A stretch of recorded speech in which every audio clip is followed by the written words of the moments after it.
El desierto de Sonora no perdona a quien tiene mala memoria. Para los que miran desde fuera, la hacienda Alborada es un milagro de piedra y opulencia, un imperio de agave azul que se extiende hasta donde alcanza la vista, protegida por muros que parecen querer mantener el mundo fuera o los secretos dentro. Don Octavio Villalobos es el señor absoluto de este reino. Un hombre cuya fortuna fue destilada en el sudor de miles de campesinos y bautizada en el silencio de quien osó cruzarse en su camino. Camina con el peso de quien posee la tierra, pero teme lo que está enterrado en ella. A los 60 años, Octavio cree que el dinero limpió la sangre de sus manos, pero la verdad en México es como una tormenta de arena. Tarda en llegar, pero cuando viene, ciega hasta a los reyes. En esta historia de traición, drama y sombras, el lujo es solo la fina piel que cubre una herida abierta hace 30 años. 3 vidas chocan bajo el sol implacable. El patriarca despiadado, la esposa que fue comprada como una joya rara y el extraño que llegó con el viento seco, trayendo en sus ojos un brillo que Octavio no veía desde la noche en que su primera mujer, Beatriz, desapareció sin dejar rastro. Lo que comienza como una cena de gala en una mansión de mármol, terminará como un ajuste de cuentas sangriento entre los surcos de agave. Porque en Sonora, cuando la tierra tiene sed, no acepta agua, acepta solo la verdad. El calor en Sonora durante el mes de agosto no es un clima, es un castigo. Dentro de las gruesas paredes de la hacienda Alborada, el silencio solo se rompe por el tintineo del hielo en el vaso de don Octavio. Observa a Elena a través de la ventana de la biblioteca. Ella es 30 años más joven, una visión de belleza melancólica que él rescató de la miseria de un pueblo minero olvidado. En aquella época, Elena no tenía nada más que deudas heredadas de un padre jugador y el miedo a terminar sus días en un burdel de frontera. Octavio apareció como un salvador de traje oscuro y sombrero de fieltro. No pidió permiso, simplemente pagó lo debido y se llevó la mercancía a su fortaleza. Elena vive en una jaula de oro. Usa vestidos de seda que cuestan el salario de un año de un jornalero, pero no puede dar un paso fuera de los límites de la propiedad sin ser escoltada por los guardias armados de Octavio. Es el trofeo que él exhibe en las cenas con políticos y generales, la prueba viviente de que puede poseer incluso la juventud. Pero detrás de la mirada sumisa de Elena, una llama de rebeldía comenzó a arder el día en que encontró una pequeña medalla de plata escondida en el fondo de un confesonario en la capilla de la hacienda. La medalla llevaba las iniciales de Beatriz Villalobos, la mujer que Octavio juraba que se había ido a España por voluntad propia. El misterio se profundiza cuando Elena se da cuenta de que ninguno de los empleados antiguos se atreve a pronunciar el nombre de Beatriz. Existe un tabú, una niebla de miedo que rodea la desaparición de la antigua señora de Alborada. Elena pasa las noches en vela, sintiendo el peso de la mirada de Octavio sobre ella en la cama. Una mirada que no busca amor, sino vigilancia. Comienza a sospechar que no fue rescatada, sino elegida para reemplazar una pieza que se rompió. El drama conyugal se transforma en un juego del gato y el ratón, cuando descubre que las cámaras de seguridad instaladas para protegerla tienen un punto ciego a propósito que apunta hacia un pozo seco, aislado entre las plantaciones de agave. La tensión llega a un punto de ruptura con la llegada de Gabriel. No es un hombre común. Se presenta como un experto en fermentación, venido de los Altos de Jalisco, pero sus modales son rudos para un técnico y demasiado refinados para un campesino. Gabriel mira a Octavio con un desdén que nadie más se atreve a mostrar. Trabaja bajo el sol, cortando las piñas de agave con precisión cirúrgica, pero sus ojos siempre están vueltos hacia la casa grande. En el primer encuentro entre Gabriel y Elena, bajo el pretexto de entregar un informe de cosecha, no dice una palabra sobre el trabajo. Simplemente deja caer a los pies de ella un trozo de tela vieja y manchada, la misma tela que Elena había visto en una fotografía antigua de Beatriz. La traición comienza a tejerse en susurros. Gabriel le revela a Elena que sabe lo que pasó hace 30 años. Afirma que la tierra de Alborada es fértil no por el clima, sino por lo que se sacrificó en ella para que Octavio construyera su fortuna. Elena se ve dividida entre la gratitud forzada hacia el hombre que la sacó del hambre y la atracción peligrosa por este extraño que promete abrir las puertas de su prisión. Lo que ella no sabe es que Gabriel carga con un secreto aún mayor. Es el heredero de una deuda que Octavio creía haber liquidado con la muerte. El escenario está montado para una tragedia donde la riqueza es la mayor mentira y la lealtad es un concepto que se deshace como polvo al viento de Sonora. El sol de Sonora no es un astro, es un carcelero. Bajo el calor que deforma el horizonte, Gabriel mueve el machete con furia rítmica, golpeando las hojas puntiagudas del agave hasta que solo queda el corazón de la planta, la piña, sangrando su zumo lechoso sobre la tierra roja. No está allí para aprender el oficio. Nació con el olor del agave en la nariz, pero creció con el sabor amargo de la injusticia en la boca. Mientras los otros gimadores descansan a la sombra rala de las acacias, Gabriel observa la casa grande. Estudia las rondas de los guardias, el tiempo de respuesta de los portones eléctricos y, sobre todo, la rutina de don Octavio.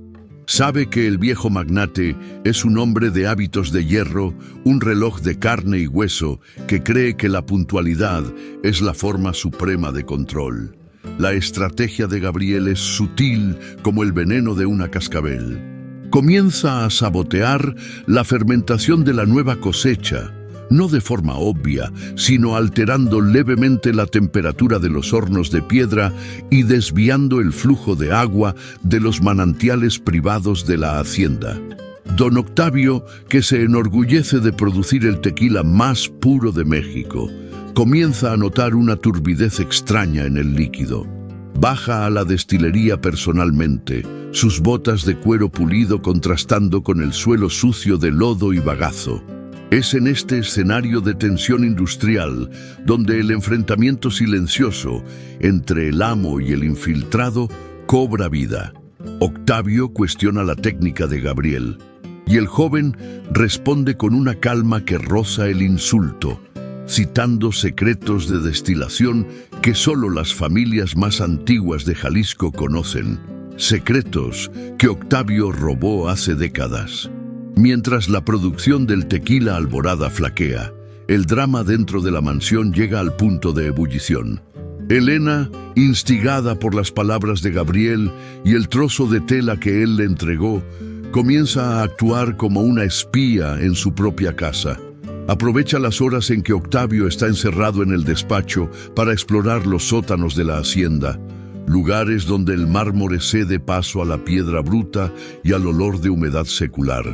En una de esas incursiones encuentra una puerta de hierro camuflada por un pesado tapiz.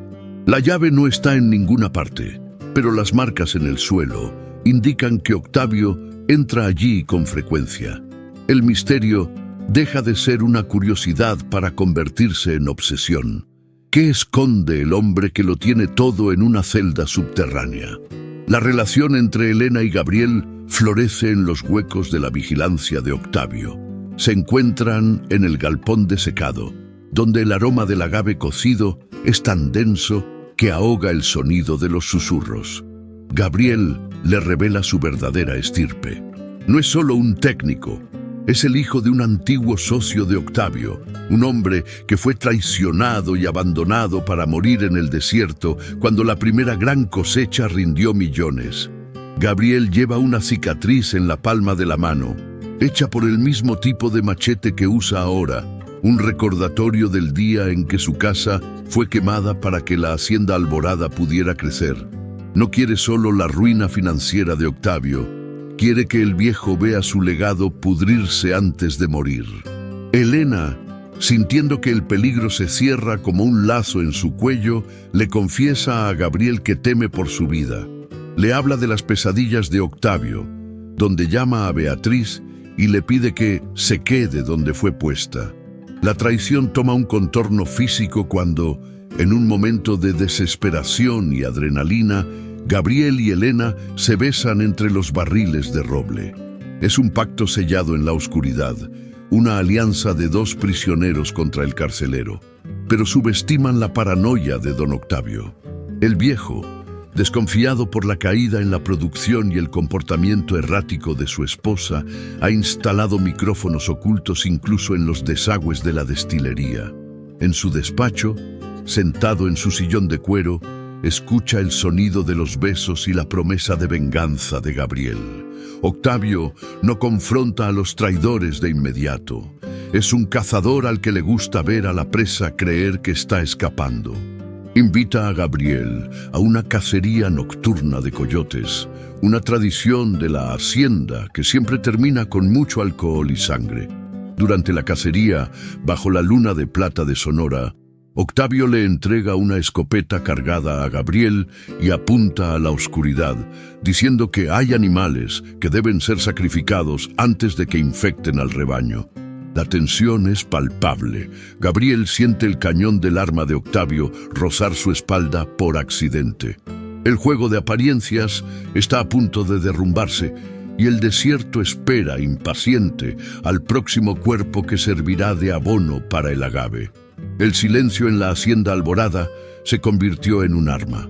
Tras la cacería nocturna, don Octavio no dijo una palabra sobre lo que había visto u oído, pero su presencia llenaba los pasillos como un humo tóxico.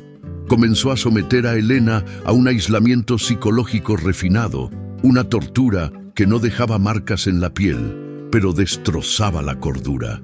Durante las cenas le servía platos que Beatriz solía preferir, describiendo con detalles mórbidos cómo a su primera esposa le gustaba el sazón, observando la reacción de Elena a través del borde de su copa de cristal. Instaló altavoces ocultos en su habitación, reproduciendo sonidos de llanto ahogado y arañazos de uñas en madera durante las madrugadas, haciéndole creer que el espíritu de la mujer muerta estaba reclamando su lugar. Elena, sintiéndose acorralada entre la paranoia de su marido y la promesa de libertad de Gabriel, comenzó a consumirse. Octavio le regaló un collar de plata antigua que había pertenecido a Beatriz, apretando el cierre en su cuello con una fuerza que casi le cortaba la respiración. «Las joyas tienen memoria, Elena», le susurró al oído, su aliento exhalando olor a roble y tabaco. «Saben cuándo el cuello que las lleva está mintiendo». Cada día restringía más su acceso a los jardines, alegando que se habían visto coyotes rabiosos cerca de la casa. En realidad, estaba cercando a la presa, cortando sus líneas de comunicación con el mundo y con el hombre al que ella empezaba a amar.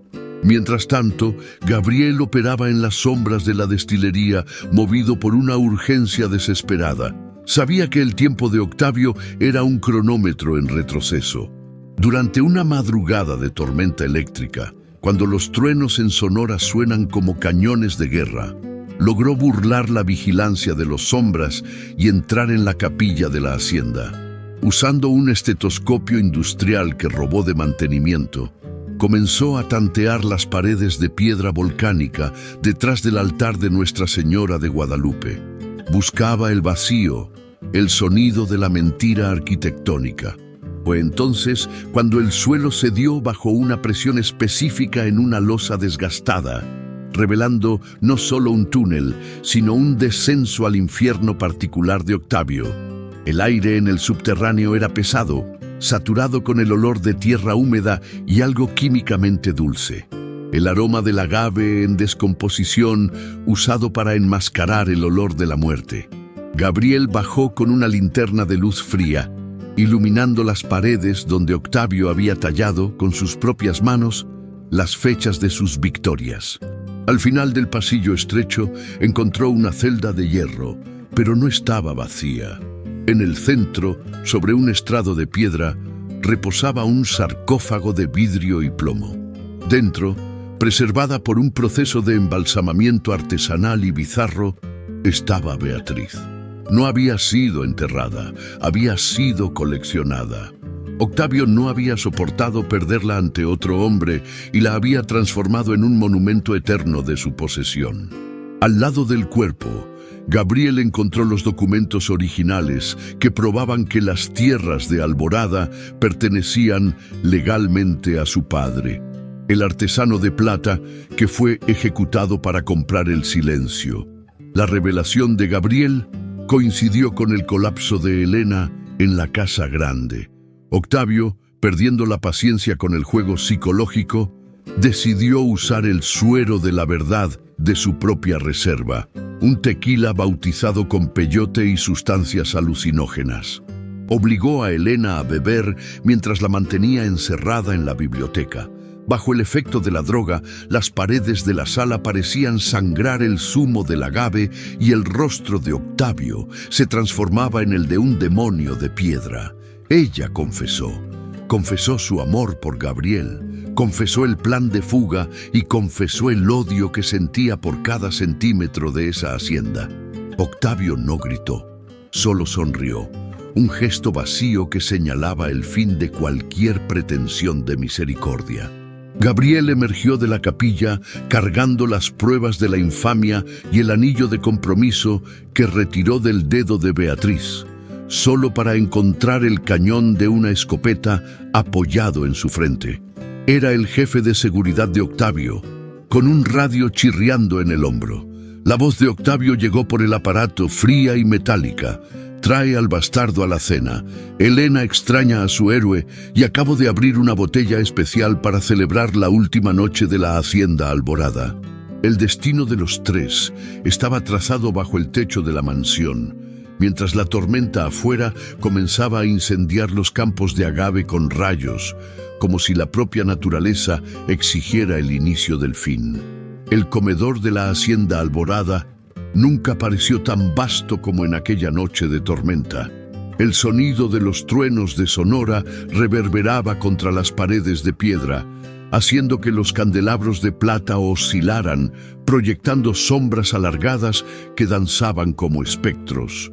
Don Octavio estaba sentado a la cabecera, vistiendo su traje de gala negro, con las manos reposadas sobre la mesa de caoba como si estuviera ante un tribunal. A su derecha, Elena, con la mirada perdida y las pupilas dilatadas por el efecto del peyote, apenas podía sostener el peso de su propia cabeza. A la izquierda, la silla vacía esperaba a Gabriel, quien fue arrastrado al recinto por los matones, con el rostro marcado por la resistencia y la ropa sucia de la tierra del túnel. La cena no fue servida por criados, sino por el propio jefe de seguridad de Octavio, un hombre llamado Raúl, que servía a la familia desde hacía 3 décadas. Raúl puso ante Gabriel un plato vacío y una copa de cristal tallado. Octavio se levantó, caminando lentamente alrededor de la mesa, el sonido de sus botas de cuero de cocodrilo resonando en el silencio mortal. Sostenía la botella de tequila sin etiqueta, la que contenía el secreto de la cosecha maldita. Con una calma aterradora, comenzó a narrar la historia de la fundación de la hacienda, no como un éxito comercial, sino como una guerra de conquista. Confesó ante una Elena semiconsciente cómo había eliminado al padre de Gabriel, no por odio, sino por una necesidad de expansión. Para Octavio, las personas eran como el agave, debían ser cortadas y aplastadas para extraer lo mejor de ellas.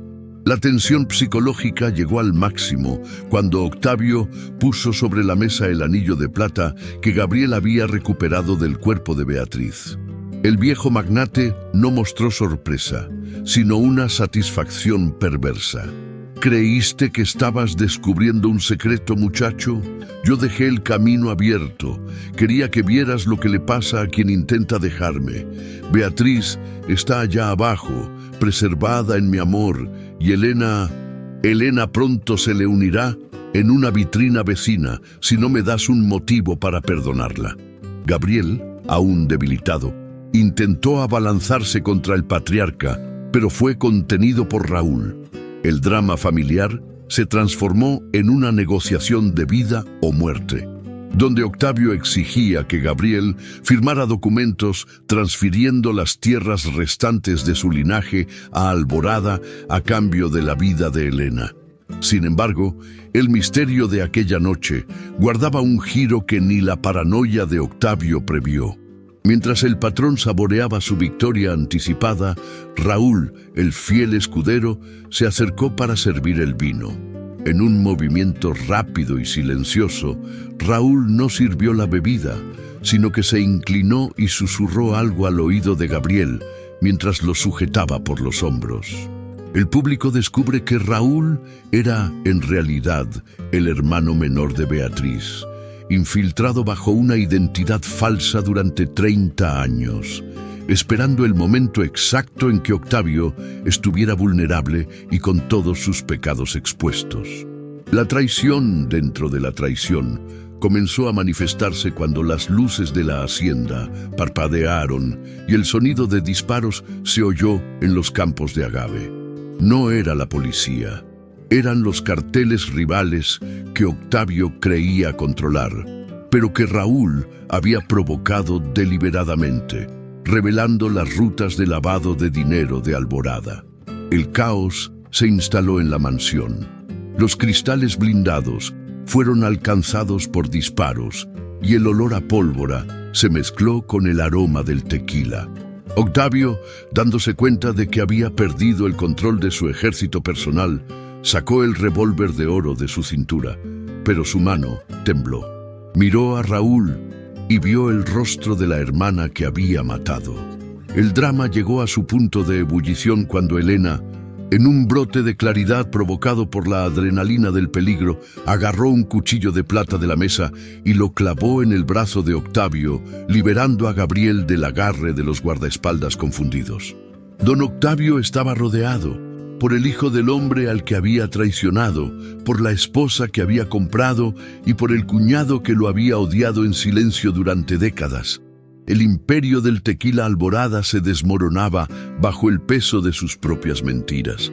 Gabriel agarró a Elena y comenzó a correr hacia el túnel subterráneo, el único camino que las cámaras no vigilaban y que los invasores no conocían.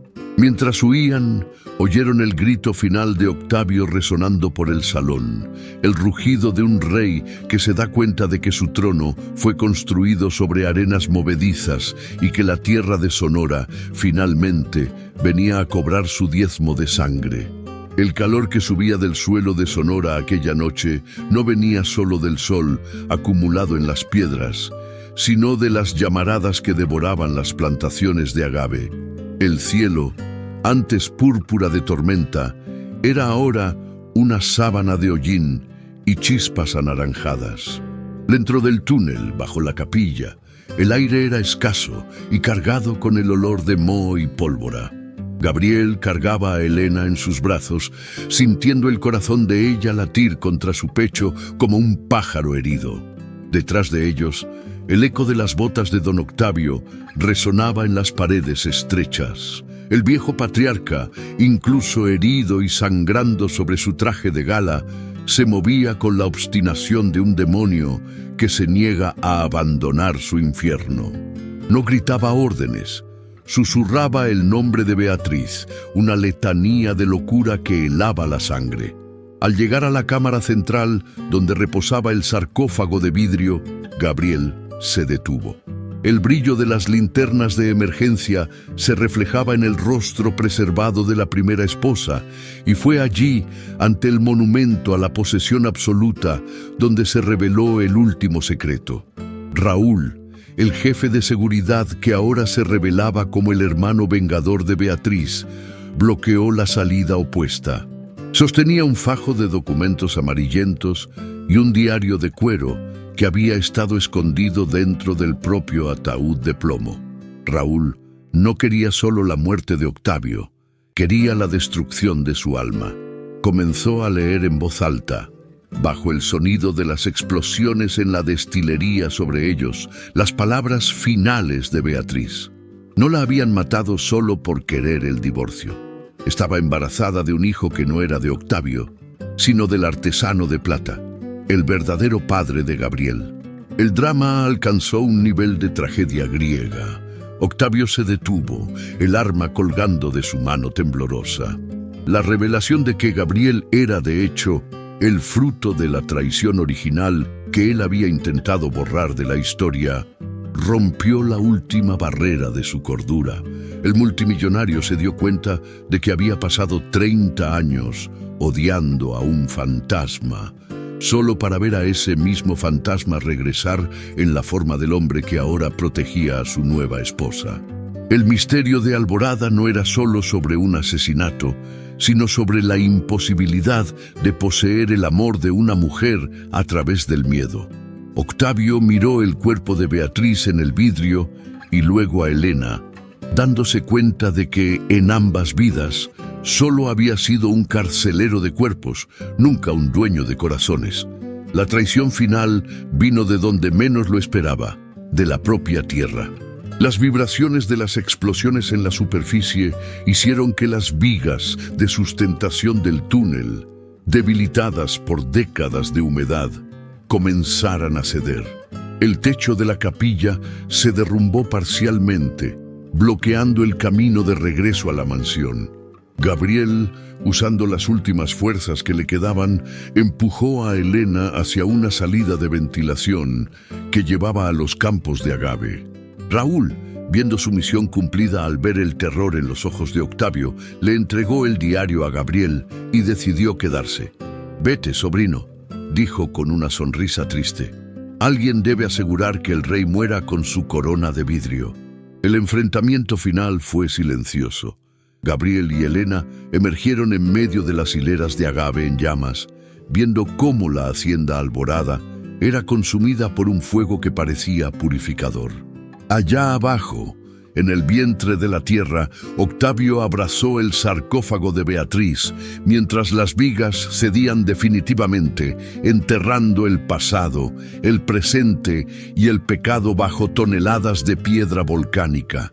El imperio del tequila, construido sobre la sangre y el robo, se transformó en una pira funeraria visible a kilómetros de distancia. Los carteles retrocedieron ante la magnitud del incendio, dejando atrás solo las carcasas de los jeeps y el silencio del desierto que volvía a reclamar su espacio. Gabriel y Elena se quedaron parados en la cima de una duna, observando el fin de una era. No tenían nada más que la ropa que llevaban puesta, el diario de Beatriz y el anillo de plata que ahora brillaba bajo la luz del incendio. La traición había sido pagada, el drama había terminado con sangre y el misterio había sido revelado por la fuerza de las llamas. Eran, por primera vez, dueños de sus propios destinos, pero sabían que Sonora nunca olvidaría el nombre Villalobos. El narrador cierra con una nota sombría. Dicen que el agave crece mejor donde el suelo es más rico en historia, pero en esa parte de Sonora nada más crecería en 100 años. La tierra finalmente estaba satisfecha. Había tenido su diezmo. La hacienda Alborada hoy es solo un esqueleto de piedra negra devorado por los cactus y las leyendas. Los viajeros que cruzan la carretera de Sonora dicen que, en noches de tormenta eléctrica, aún se puede oír el sonido de un machete cortando el agave y el llanto de una mujer que nunca se fue a Europa. Don Octavio Villalobos se convirtió en una sombra en la memoria del pueblo mexicano, una advertencia sobre el precio de la arrogancia y el límite de la posesión. Su imperio de millones se transformó en cenizas y sus cuentas bancarias fueron congeladas por el tiempo y por la justicia tardía que Raúl dejó preparada en sobres enviados a las autoridades antes del final.